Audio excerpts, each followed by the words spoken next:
اگر آپ کو ایمان اور یقین حاصل ہو تو پھر دعا کریں اللہ اس پر استقامت عطا فرمائے، پھر اس پہ ڈٹ جائے۔ نبی پاک صلی اللہ علیہ وسلم نے فرمایا میں اس بات کا خوف نہیں کرتا کہ میری امت کمزور ہو جائے گی، اس بات کا ڈر نہیں کہ پیسے ختم ہو جائیں، نہ یہ خوف ہے کہ بھوکی مرے گی۔ حضور کس بات کا خوف ہے؟ تو نبی پاک نے فرمایا خوف یہ ہے کہ ان کا یقین کمزور ہو جائے گا۔ یاد رکھیں اگر اعتبار نہ ہو تو گھر نہیں چلتا، تو اگر اللہ رسول پر یقین کامل نہ ہو تو پھر بندہ مسجد نہیں آ سکتا، پھر اس کا دین نہیں چلتا، پھر اس کے لیے مشکل ہے نماز، پھر اس کے لیے مشکل ہے راہ خدا میں خرچ کرنا۔ میرے نبی پاک نے فرمایا یوں نہ کہا کر کہ یا اللہ چاہے تو دے چاہے تو نہ دے، جب مالک سے مانگ تو کہا کر یا اللہ تجھی سے مانگنا ہے، میں لے کے اٹھوں گا، تو مجھے دے گا۔ فرمایا جتنا تیرا یقین کامل ہوگا اتنا ہی اللہ تجھے جھولی بھر کے عطا فرمائے گا۔ کمزور سا مسلمان، لڑکھڑاتا سا مسلمان دیکھتا ہوں کرتا ہوں، اور یہ بھی نہ دیکھا کریں بھائی ایمان یقین کو استقامت کے درجے پہ لیں، یہ نہ دیکھا کریں کہ وہ کیسے دے گا، وہ کسی وسیلے کا محتاج نہیں ہے، وسیلے کو پسند کرتا ہے، پر وسیلے کا محتاج وہ بغیر وسیلے کے بھی دے دیتا ہے۔ ہر آدمی ماں باپ کے ذریعے پیدا ہوتا ہے، اگر پیدا کرنا چاہے تو جناب عیسیٰ کو بغیر باپ کے پیدا کر دیتا ہے، اگر پیدا کرنا چاہے تو حضرت آدم کو بغیر ماں اور باپ کے پیدا کر دیتا ہے۔ جب یقین رکھیں، یقین قرآن مجید پڑھیے، حضرت موسیٰ علیہ السلام فرعون کے دربار میں کھڑے ہیں، چاروں جانب دشمن ہی دشمن ہے،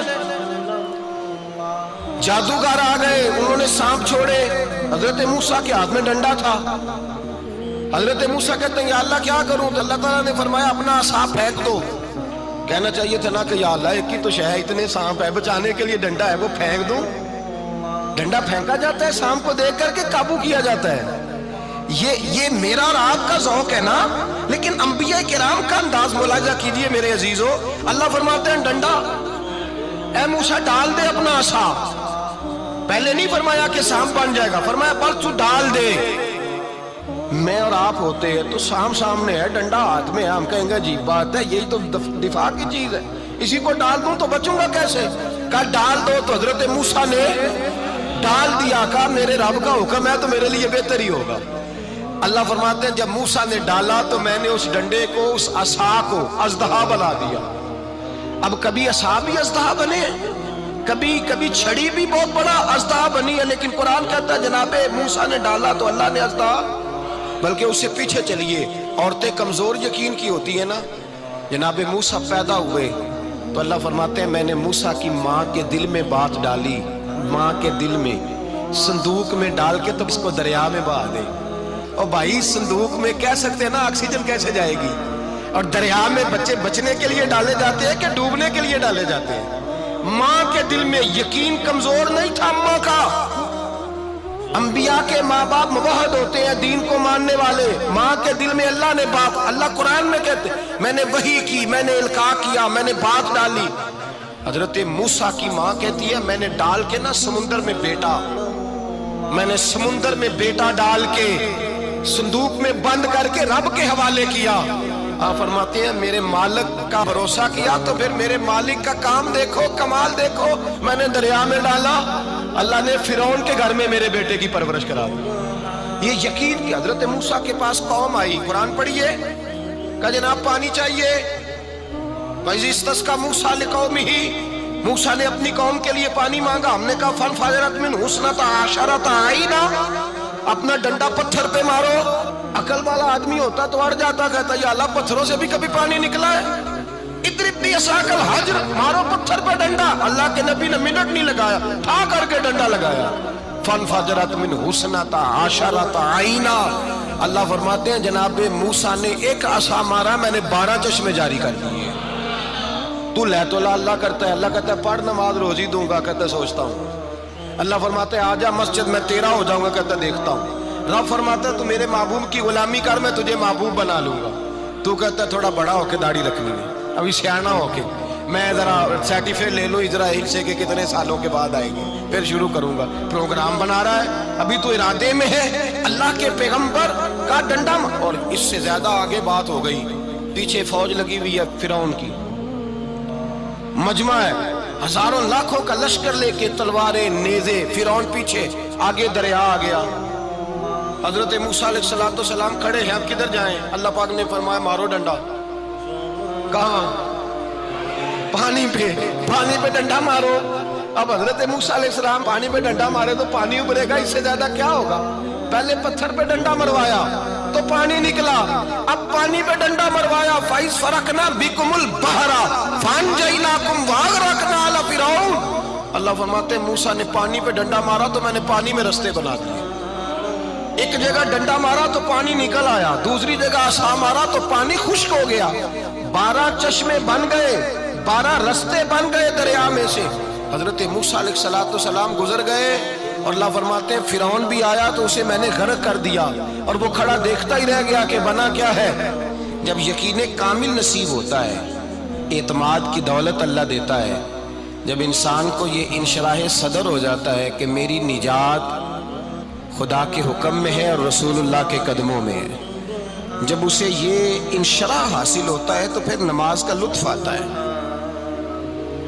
غور کیجئے کیا جملہ کہہ دیا میں نے، پھر اسے نماز کا پھر اسے نماز بوجھ نہیں بلکہ نماز نہ پڑھے تو اس پر بوجھ ہوتا ہے، پھر قرآن مجید اس کی روح کا ساتھی ہو جاتا ہے، پھر عبادات، تقوی، پرہیزگاری، پھر وہ ایک سنت کے چھوٹنے پر پریشان رہتا ہے۔ جب یقین کی دولت نصیب ہوتی ہے، قرآن مجید فرقان حمید نے کہا ایمان لاؤ تو پھر ایمان پہ ڈٹ جاؤ، مسلمان بنو تو پھر اسلام پر۔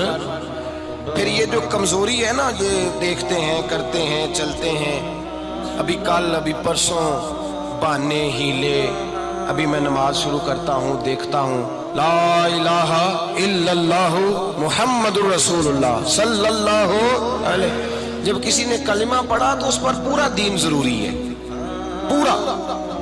اب وہ یہ نہیں کہہ سکتا کہ تھوڑا تھوڑا کر کے آؤں۔ یقین کی دولت نعمت ہے۔ اللہ پاک قرآن مجید میں فرماتے ہیں ان الذین قالوا ربنا اللہ ثم استقاموا، جنہوں نے کہا کہ اللہ ہمارا رب ہے اور پھر وہ اس پر ڈٹ گئے، پھر اس پر وہ کہا تو ڈٹ گئے، کھڑے ہو گئے، نہیں اللہ ہی رب ہے، اللہ ہی دینے والا، اللہ ہی مالک، اللہ ہی ہمارا رازق ہے، رب ہی ہمارا سب کچھ۔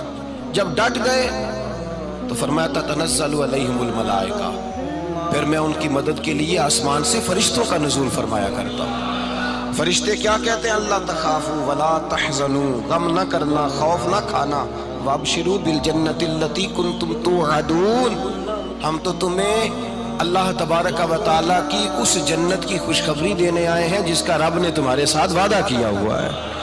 پھر فرشتوں کا نزول ہوتا ہے، لیکن شرط کیا ہے کہ ایمان لائے، اور پھر ایمان پر پھر یہ نہ سوچے کہ وہ کس طرح دے گا، وہ کیسے عطا کرے گا، وہ میری مدد کس طرح کرے گا، نظام کیسے چلے، ڈٹ جائے کہے میرے اللہ کا حکم ہے تو میں نے حلال ہی کھانا ہے، میرے رب کا حکم ہے تو میں نے تھوڑے پہ گزارا کرنا ہے، میرے مالک کا حکم ہے تو میں نے اپنی جیب دیکھنی یا دوسرے کی نہیں دیکھنی، میرے رب کا حکم ہے تو میں نے اس کی اطاعت میں رہنا۔ جب ڈٹ جائے گا اللہ کے احکامات پر، جب ڈٹ جائے گا تو اللہ فرماتا ہے پھر میں تیری مدد کے لیے فرشتوں کا نزول کروں گا۔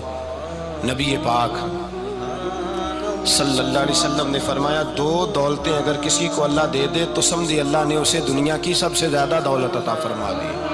یا رسول اللہ وہ کون کون سی چیزیں ہیں؟ فرمایا ایک جس شخص کو اللہ نے معاف کرنے کی دولت عطا کر دی، جو معاف کرنے لگ گیا، جس کی طبیعت میں درگزر آ گیا، جو معاف کرنے لگا، غلطیاں معاف کرنے لگا، جس کو ایک دولت یہ مل گئی۔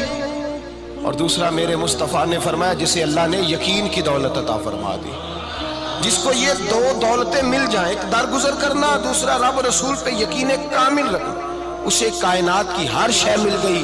میرے نبی پاک نے فرمایا جب بھی دعا مانگو خدا سے یہ 2 نعمتیں مانگا کرو، عرض کیا کرو اے اللہ درگزر کی دولت عطا فرما، اے اللہ تو ہمیں یقین کی دولت عطا فرما، ایمان کی قوت اور پختگی نصیب فرما۔ میرے بھائی حضور نے فرمایا مانگ کے لو۔ کمزور ایمان والا شخص کسی کام کا نہیں ہوتا۔ جس آدمی کے ذہن میں شک کا بیج ایک دفعہ جنم لیتا ہے وہ آدمی تو غلام سے بدتر ہے۔ بے کیف سجدہ، روٹھی روٹھی سی عبادت، اس کی زندگی کیفیات سے خالی ہے۔ جس شخص کو پتہ چل جائے نا لوگ میرے مخالف ہیں، اس کا تو سجن رہتا ہی کوئی نہیں۔ اصل بات یہ ہوتی ہے کہ یہاں سوچ بیٹھا ہے کہ دنیا میرے خلاف ہے، یہاں مخالفت یہاں بیٹھ گئی ہے، دو بندے باتیں کر رہے ہیں تو پریشان ہے، میرے خلاف ہی لگے ہوئے ہیں، میری ہی بات ہو رہی ہے، کیونکہ اصل تکلیف کہاں ہے؟ اور اگر یہاں یقین کامل ہو گیا نا کہ سارے مجھ سے پیار ہی کرتے ہیں، تو پھر دو بندوں کو بات کرتا دیکھیں گے تو یہی سوچے گا میری تعریفیں کر۔ ایسے بیانات سننے کے لیے لائک اور سبسکرائب کریں۔